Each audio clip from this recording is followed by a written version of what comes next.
Something happened last week in China that should terrify every person who thinks their retirement savings are safe in dollars and treasury bonds. A silver investment fund had to completely freeze trading. Not for a few minutes, for an entire hour. And when they finally let people trade again, the price crashed by the maximum allowed limit. Now, you might be thinking this is just another story about Chinese market chaos, but what I'm about to show you proves this is coming to America. When it does, the people who ignored the warning signs are going to watch their purchasing power evaporate. A small group who paid attention will be positioned to weather the storm that's building right now.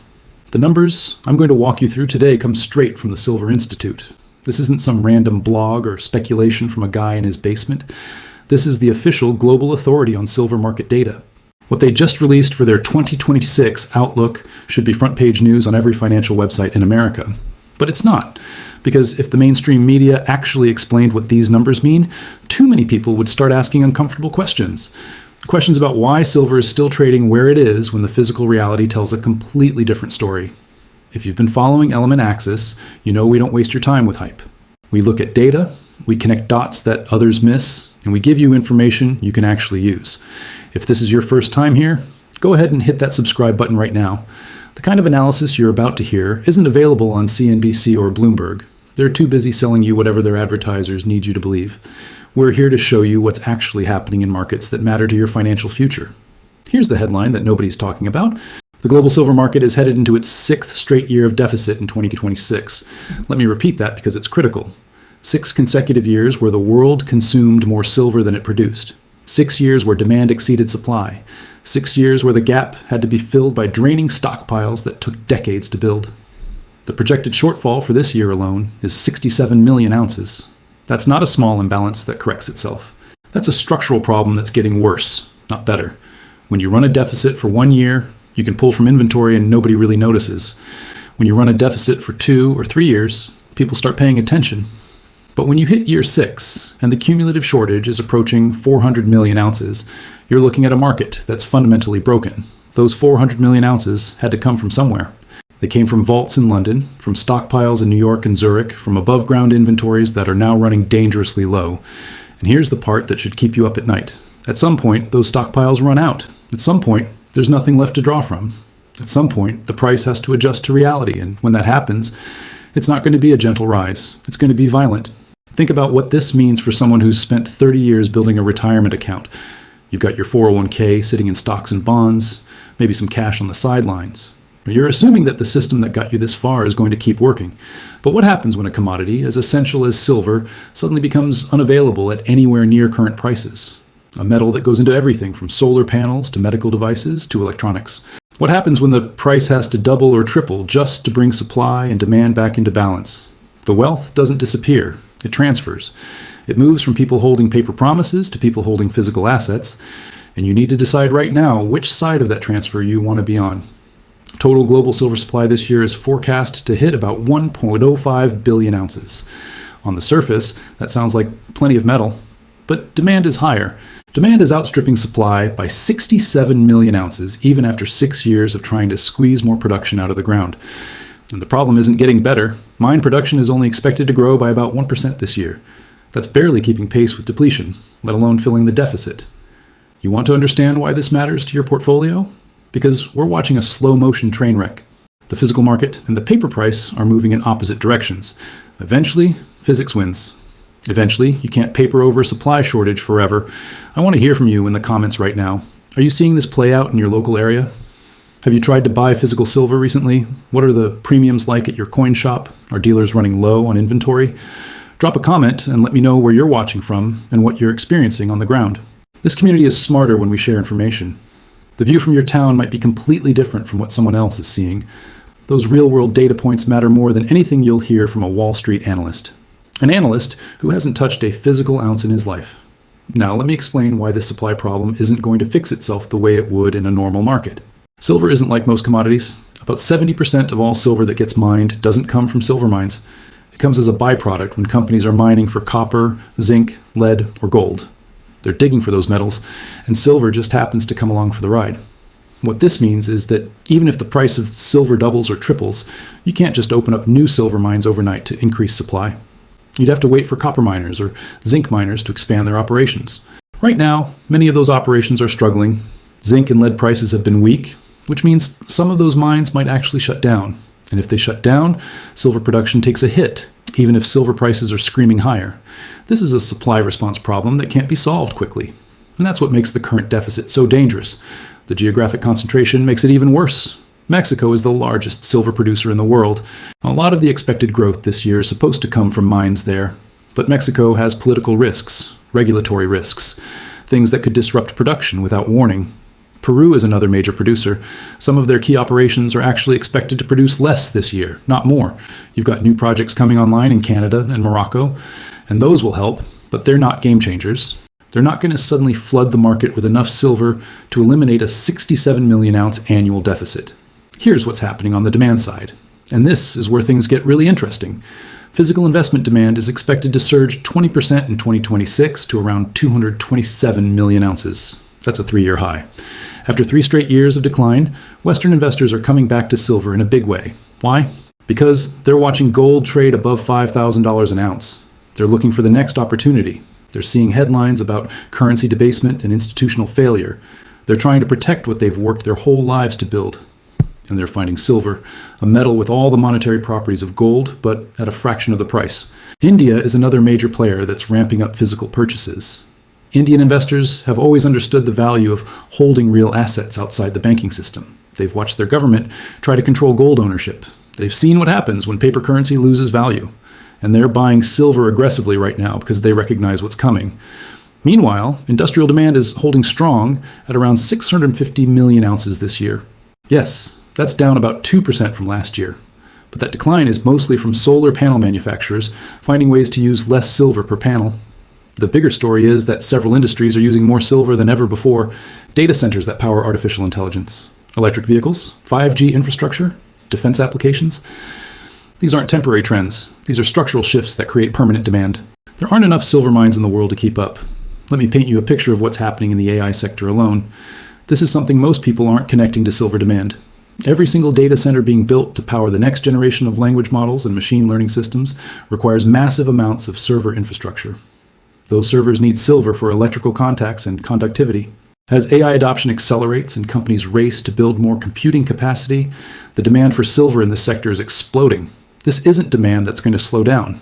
If anything, it's going to accelerate as artificial intelligence becomes embedded in everything from healthcare to manufacturing to transportation. Nobody building their retirement strategy is accounting for this. One of the most critical technology trends of our lifetime is quietly consuming millions of ounces of a metal that's already in structural deficit. If you're getting value from this breakdown, do me a favor and hit that like button. I know everyone asks for likes, but here's why it actually matters for you. When you like this video, you're telling the algorithm that this information is important. You're helping it reach other people who need to see this data before they make financial decisions. The algorithm doesn't want you watching content that challenges the official narrative about precious metals. It wants you watching entertainment and product advertisements. Every like pushes back against that system and helps real financial education reach people who need it. So take 2 seconds and hit that button right now. Let me talk about the volatility because I know it's shaking a lot of people. Silver went from $60 to $80 to $100 and back down again in a matter of weeks. Gold has been swinging 4% in a single day. These aren't normal price movements for metals that are supposed to be stable stores of value. But here's what you need to understand. This volatility isn't a sign that something is wrong with the precious metals thesis, but it's confirmation that something is breaking. When you have a paper market that's been suppressing prices for years, suddenly colliding with physical constraints, you get wild price swings. When London is tight on physical metal and COMEX inventories are low, you get chaos. When China is suspending trading on silver funds because they can't handle the order flow, you get chaos. This is what happens when the old equilibrium breaks down. And a new one hasn't been established yet. The Silver Institute specifically mentions that physical liquidity in the London silver market may remain relatively tight. London is the center of global silver trading. It's where the benchmark price gets set. It's where major institutions trade physical metal. And it's tight. There isn't enough physical silver available at current prices to meet demand. They're drawing down inventories that are already depleted. The Institute says in plain language that the global silver market will continue to rely on releasing bullion from above-ground inventories, adding pressure to an already tight physical market. They're telling you the system is strained. They're telling you inventories are being drained. They're telling you the current price structure isn't sustainable. Now, some people are going to look at this data and still hesitate. They got burned by short-term volatility. They bought silver at 75, watched it drop to 60 U, and sold at a loss. They couldn't stomach the swings. I get it. Volatility is uncomfortable. But you need to ask yourself a fundamental question. Are you a short-term trader trying to catch every wiggle in the price? Or are you a long-term investor positioning for a structural revaluation? Those are two completely different approaches. Short-term traders are getting whipsawed. They're letting price movements shake them out of positions they should be holding. Long-term investors who understand the supply and demand fundamentals are using every dip to add to their positions. They understand that 6 consecutive years of deficit means prices are going higher over time. The only question is timing. Let me put this in perspective with some context. Silver breached $100 per ounce for the first time in history in January of this year. That's a psychological level people have been watching for years. And when it broke, something important happened. The gold to silver ratio collapsed below 50. That hasn't happened since 2012. For context, that ratio spent most of 2020 above 100. It spent years in the 70s and 80s. Now it's below 50 and trending lower. What this tells you is that silver is outperforming gold. Silver is getting a bid that goes beyond the general precious metals rally. Investors are recognizing that silver is more undervalued than gold. They're recognizing that the supply constraints are more severe. They're recognizing that the industrial demand profile creates upside that gold doesn't have, and they're positioning accordingly. Share this video with someone you know who's trying to figure out what to do with their savings right now. Send it to a friend who's worried about inflation or market instability. The information here is too important to keep to yourself. The more people who understand what's happening in the silver market, the better prepared we all are for what's coming. Here's something that's not getting enough attention. While investment demand is surging and industrial demand remains strong, some parts of the market are seeing demand destruction because of higher prices. Jewelry demand is expected to fall more than 9% this year to around 178 million ounces. That's the lowest level since 2020. When silver is trading at $80 or $100 per ounce, fewer people buy silver jewelry. That demand gets rationed by price. And honestly, that's healthy for the market. It shows the price mechanism is working. Higher prices are pushing discretionary buyers out of the market, and that silver becomes available for industrial and investment uses where demand is less flexible. Silverware demand is expected to drop even harder, declining about 17% this year. Again, this is mostly happening in India. People buy silver plates and decorative items as gifts when prices are low, but switch to alternatives when prices are high. But here's the key point. Even with jewelry demand at multi-year lows and silverware demand collapsing, the market is still in a 67 million ounce deficit. Even with every possible source of discretionary demand being priced out, we still can't produce enough silver to meet what's left. That tells you how strong the core demand is. That tells you the investment and industrial components are robust and structural, not temporary and price sensitive. Let me give you the macro backdrop because these fundamentals don't exist in isolation. The Silver Institute points to several factors supporting precious metals prices this year: elevated geopolitical tensions, concerns about Federal Reserve independence, persistent policy uncertainty in the United States. These aren't temporary conditions that are going to resolve themselves in a few months. These are structural features of the world we're living in now. Geopolitical tensions are intensifying, not calming down. Questions about the Fed's independence are getting more acute as political pressure increases. Policy uncertainty is deepening with every new executive action and trade threat. All of these factors push capital toward hard assets. All of these factors make paper currencies less attractive and physical wealth more valuable. The Institute says explicitly that the global economic and geopolitical environment is likely to remain supportive for precious metals prices in 2026. They say physical liquidity in London may remain tight. They say a supportive macro backdrop and strength in gold should help limit downside risks for silver, even though volatility will continue. Read between those lines. They're telling you the environment supports higher prices. They're telling you physical supply is constrained. They're telling you gold strength will lift silver. And they're warning you that volatility is going to be a feature of this market for the foreseeable future. This isn't a market for people who panic at the first sign of turbulence. This is a market for people who understand the fundamentals and have the conviction to hold through the chaos. Drop a comment right now and tell me what your silver price target is for the end of this year. Do you think we test $100 again? Do you think we go higher? Do you think we see a correction first that shakes out more weak hands before the real move begins? I want to hear your perspective because this community has smart people from all over the country who are paying attention. We learn more when we share our thinking. Global exchange-traded product holdings of silver currently stand at an estimated 1.31 billion ounces. That's an enormous amount of metal being held by investors who believe in the long-term thesis. And despite the volatility, despite some outflows from ETFs during the sharp price swings, overall holdings remain near historic highs. There were actually net inflows recently, even as prices were gyrating wildly. Investors are accumulating on dips. They're not panic selling into volatility.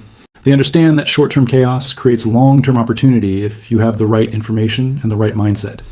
Silver recycling is projected to rise about 7% this year, with volumes going above 200 million ounces for the first time since 2012. This is the market trying to find additional supply. When prices go up, people bring out old silverware and jewelry and sell it for scrap. That recycled silver helps fill the gap between mine production and demand. But recycling is a lagging indicator. It responds to price. It doesn't drive price. Even with the surge in recycling, even with every grandmother selling her silver tea set, we're still running a deficit. That tells you everything you need to know about how tight this market really is. China is actually the one bright spot in jewelry demand. While most markets are seeing jewelry purchases decline because of high prices, Chinese demand is expected to edge higher. Why? Product innovation. The growing popularity of gold-plated silver jewelry. Chinese consumers are finding creative ways to keep buying silver despite higher prices. Gold-plated silver gives you the look of gold at a fraction of the cost. It's a way for people to participate in the precious metal story without paying full gold prices. And it's driving demand in the world's largest market for physical metals. Let me give you a framework for thinking about where we are. We're 6 years into a structural deficit. Inventories have been drawn down for 6 consecutive years. The buffer between supply and demand is shrinking. Investment demand is surging as more people wake up to what's happening with currency debasement and institutional fragility. Industrial demand remains strong despite some efficiency gains because structural growth drivers like AI and electric vehicles are overwhelming the savings. Supply is constrained because silver is primarily a byproduct metal that can't respond quickly to price signals. All of these factors point in one direction. The only questions are timing and path. The volatility we're seeing is the market working through the transition from the old equilibrium to the new one. Here's something else worth considering. When you look at historical market transitions, the period of maximum volatility always comes right before the major repricing event. The chaos you're seeing right now isn't random. It's the market trying to discover a new equilibrium price that actually reflects physical reality instead of paper manipulation. Every wild swing, every sudden drop followed by a sharp recovery, every hour-long trading halt in foreign markets, these are all symptoms of a system under stress. And systems under stress don't gradually adjust. They break suddenly. The question you have to ask yourself is whether you want to be positioned before that break happens, or whether you want to chase the price after everyone else figures out what's going on. The mainstream financial media is going to keep telling you that precious metals are too volatile and risky. They're going to keep ignoring the supply deficit data. They're going to keep pretending that 6 consecutive years of inventory drawdowns doesn't mean anything. Don't fall for it. The data is clear. The fundamentals are supportive. The macro environment is bullish for hard assets. The real risk isn't the volatility in silver prices. The real risk is being caught in dollars and bonds when the paper pricing mechanism finally breaks and the physical market takes control. I want to hear from you one more time before we wrap up. What's your conviction level right now after everything we've covered? Are you more convinced about precious metals than you were a month ago? Or has the volatility shaken your confidence? Be honest in the comments, because I read every single one and I want to understand where this community is mentally. For me, I'm more convinced than ever. The volatility doesn't scare me. The volatility confirms we're in a historic transition. Stable prices reflect stable fundamentals. Volatile prices reflect a market in flux where the old rules are breaking down and new ones haven't been established yet. That's exactly what we're seeing. If you understand that, you can position yourself to benefit instead of getting caught on the wrong side. This is Element Axis. If you made it this far, you're serious about understanding what's really happening in markets that matter. Make sure you're subscribed with notifications turned on so you don't miss the next breakdown. Share this with someone who needs to see the data. And leave a comment with your thoughts on where silver goes from here. The information is out there if you know where to look. The question is whether you're going to act on it or watch from the sidelines as the biggest wealth transfer in a generation plays out right in front of you.